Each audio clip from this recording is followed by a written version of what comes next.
it was basically a weapon. And then he said that this was the reason why there was no actual record of him studying at MIT. It wasn't important that he got a degree. It was important that he understand the technical specifications of what they were attempting to accomplish. And, it's always been the most problematic part of his background. And it's where a lot of people in the Bob Lazar story, that's where they stop. But the thing is, when you listen to him talk and when he describes things, it's very clear he's educated.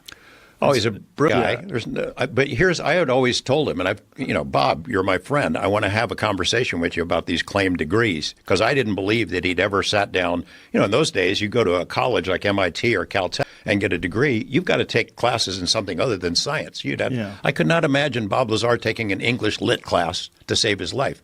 But he is a brilliant guy. I'll give you an example. In April, COVID thing is raging. My wife and I are staying at home. We're getting packages delivered for food and things of that sort. I'm a little worried. They didn't know about contact, whether you can get it off of cardboard boxes or whatever. And I mentioned to Bob in a phone conversation, I'm thinking about buying one of these UV screener systems. He goes, wait a second, don't buy one. I think I've got the parts that I can make you one in my garage. And a week later, it arrives. This thing, he's got it in his garage, handmade, this big scanner with these UV things that works. He just whipped it up in his garage. I'll remind you, got the scanner. I got a laser gun. Right.